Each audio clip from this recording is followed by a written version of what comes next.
She's so fine. Hell of a hell of a blows my mind. Hell of a lights my day. What's good, guys? Today is Monday, August the 7th, 2023. This video will be regarding missing 39-year-old Allisha Watts from North Carolina. A very beautiful person inside and out, and a successful entrepreneur. The timeline of events in this case: on July the 14th, Allisha Watts' friend, who you've seen at some of these events, Laren Blue, said Allisha Watts traveled to Charlotte on July the 14th to see her boyfriend of 1 year, 51-year-old James Dunmore, in her black 2023 Mercedes SUV. Now, 2 days later, on July the 16th, Allisha Watts was last seen by friends in Moore County. Watts and James Dunmore were leaving for Charlotte in her black Mercedes SUV. Her cousin, who lived across the street, Gwendolyn Utley, was, I believe, the last person to see her alive, with James Dunmore driving and Allisha Watts in the passenger side of her own vehicle. Now, they had tickets to a comedy show at Bojangles Coliseum, but never made it. Now, 2 days after that, on July the 18th, Allisha Watts' SUV was found at James Dunmore's house. And Allisha Watts and James Dunmore's phones were pinging at his house that morning. However, hours later, Allisha Watts' black Mercedes SUV was found in the parking lot of the Anson County DMV office in Polkton. James Dunmore, of course, was found inside and was unresponsive. He tried to end his own life, and he was even unsuccessful at that.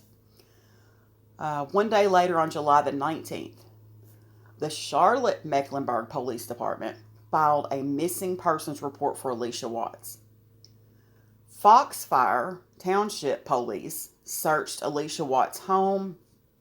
I believe the reason they did is because her dad had contacted the police saying that she had an animal inside and they wanted to check the welfare of that animal.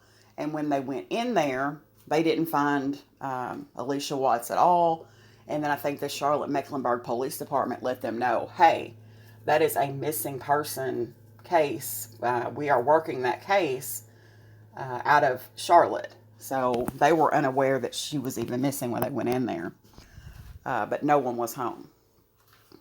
On July the 20th, 1 day later, Anson County Sheriff's Office links SUV to Watts and calls James Dunmore a person of interest in her disappearance. Now, I think that's where people are getting sort of confused, because they're saying that, I thought he was already named a person of interest. No. Charlotte Mecklenburg has not named him a person of interest or a suspect in this case. But Anson County, their sheriff department, has called him a person of interest. Now, on July the 24th, the Charlotte Mecklenburg Police Department announced that Allisha Watts' car had been found. We know where that was found at now. On July the 25th, a day after that, Anson County Sheriff's Office releases a statement saying that James Dunmore was found along with the SUV. A psychic gave detectives there information on where to discover Allisha Watts, but searching the area yielded no results. On July the 26th, police officers went to James Dunmore's residence and searched his Charlotte area home, and that is where they discovered this shell casing, 9mm shell casing at his home. So that just kind of gets everybody up to speed. Now, not a whole lot new has happened, but I wanted to share with you guys some news that I found on the website regarding her case. And if you're in that area, I'm going to ask that you please attend. Now, one thing that I found quite interesting is that her 51-year-old boyfriend, James Dunmore, who obviously knows exactly where Allisha Watts is located right now, has a nickname, Toot Toot. That is this man's nickname, Toot Toot. He is a very violent man. For those that aren't aware, Allisha Watts has been missing since July the 16th. And unfortunately, when you are a missing person of color, you're treated as a criminal. And if they are children, they are treated as runaways. And the reason for that is then they don't get the Amber Alert or any type of media coverage at all.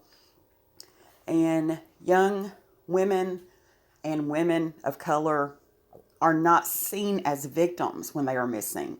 They are typically seen as promiscuous or adultified, as we saw in the Carlee Russell case, where the rumors started swirling that she had snuck off to be with a man, blah, blah, blah. So you see that quite regular. But if you can recall back to Kansas City, Missouri last year, when the residents of Kansas City, activists, said the police didn't take the community's concerns seriously. And they even released a video rebuting the community's claims of a serial kidnapper. And then guess what happened a month later? One of those black women who disappeared escaped and led police to a 40-year-old white man who is now facing rape, kidnapping, and assault charges. They were telling the truth. It's just, we're going to have to get past that stereotype. Now, on August the 8th, which is tomorrow, at 7 p.m. in Polkton, North Carolina, they are going to have a prayer night vigil for Allisha Watts, praying for her safe return home. They're going to meet, it says, at 5:30 at 1250 West New York Avenue in Southern Pines, North Carolina. For those that are in the area or are going to travel to the area, the DMV's office is at 5920 US 74 in Polkton, North Carolina. This event is hosted by friends and family of Allisha Watts.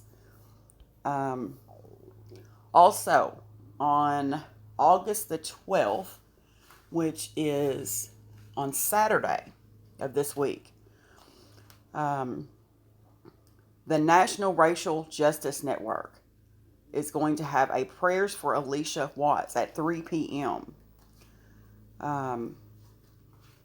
They, as you know, have a 24-hour tip hotline and have been on the front lines of this missing persons case. Dr. Candace Brewer, National President, and Elder James Johnson, CEO, will be there.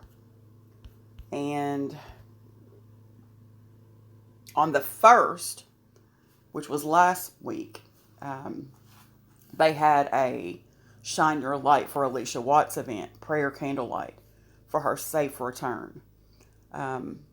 So what I found was really interesting on the website is that they have a form where you can fill out if you would like to volunteer to help find Allisha Watts, either in that area or not in that area. And you can even host an event in your town for Allisha Watts. So I found that to be really, really good. A good way to bring the community together to let them know of missing people of color.